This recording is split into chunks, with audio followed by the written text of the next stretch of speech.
Barra is at the southernmost tip of the Outer Hebrides. Today there is no wind, which is rather rare, so the clouds settle low above the cliffs. It's as if they were glad to find something to hang on to after drifting for so long over nothing but ocean. Hidden within the mist is the lighthouse at Barra Head. This is the last land for 3,000 kilometres. From here to the Canadian coast, no more rocks pierce the waves.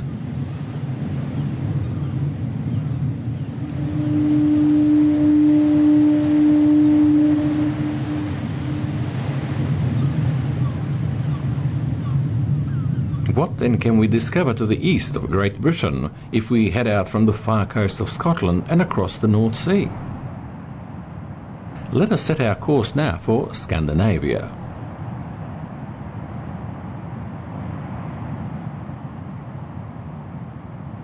A long arm of land reaches out towards us.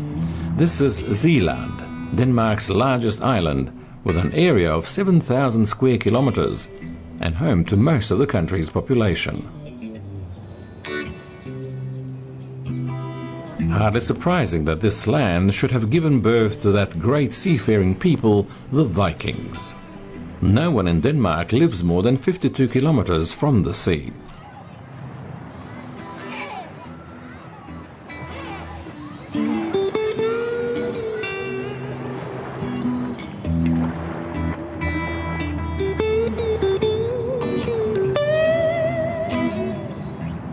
Scandinavian summers may be short, but the summer days are long. The afternoon light is dazzlingly bright. The sea, for now, is like a mill pond.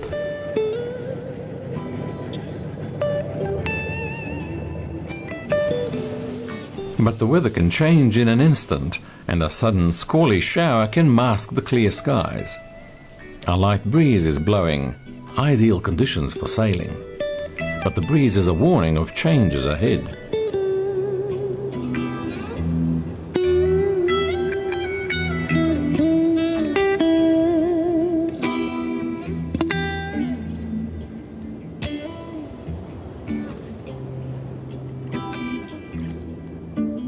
Hoist the sails and head for home. The last rays of sunshine will see the boats back to harbour.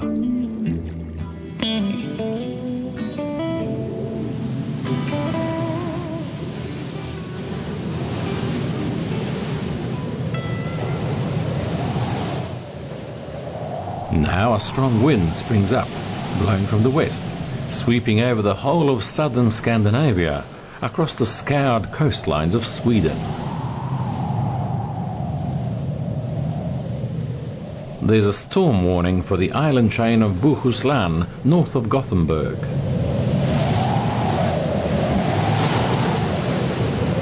For the moment, it's nothing the little yellow trawler can't handle. The storm merely heralds the arrival of autumn. In winter, everything here will be frozen, unbroken white. Since the 17th century, the people of this region have lived by fishing herring. Today, tourism is taking over as the main industry. Summer warmth attracts visitors to the little fishing villages. 150,000 islands dot the coast. This is Årstol.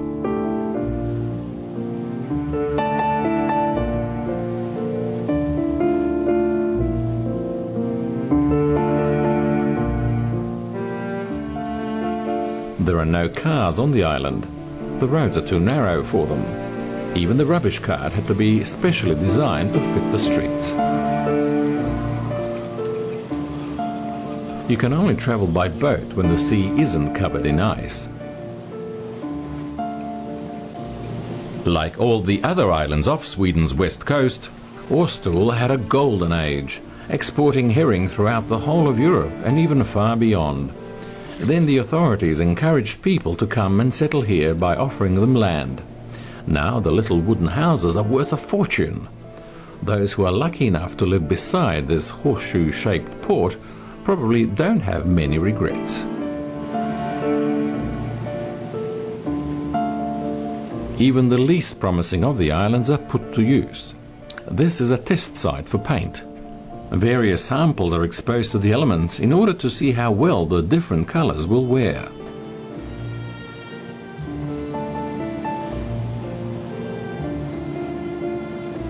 In summer, yachts try to outwit the winds and currents, negotiating their way through the labyrinth of rocks. South of Åstol, and only 40 kilometres from Gothenburg, is one of the most beautiful parts of Sweden, Marstrand. Two magnates of the Swedish car industry have houses here. It's not hard to understand why. Even on holiday they continue to vie with each other to be the one with the most beautiful villa in the best location. One has chosen a large modern house with geometric forms open to the outside world.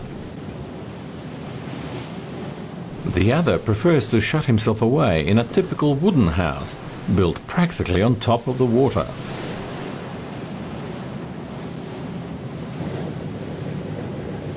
Ironically, in this island paradise there is little place for cars.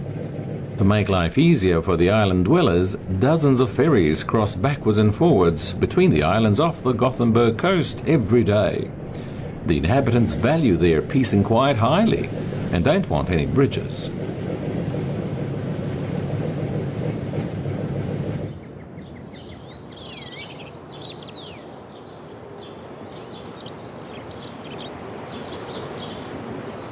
Quality of life is just as important for the inhabitants of Stockholm, but the capital couldn't manage without bridges. There are 40 of them in total, connecting the 14 islands which form part of the city.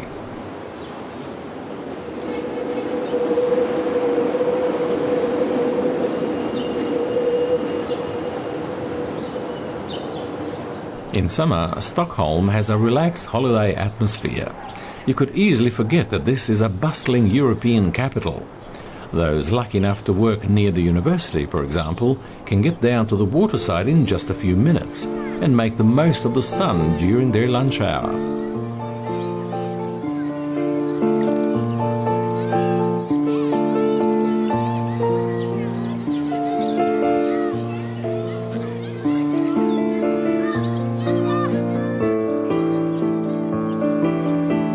Overall, the Stockholm archipelago numbers 24,000 islands.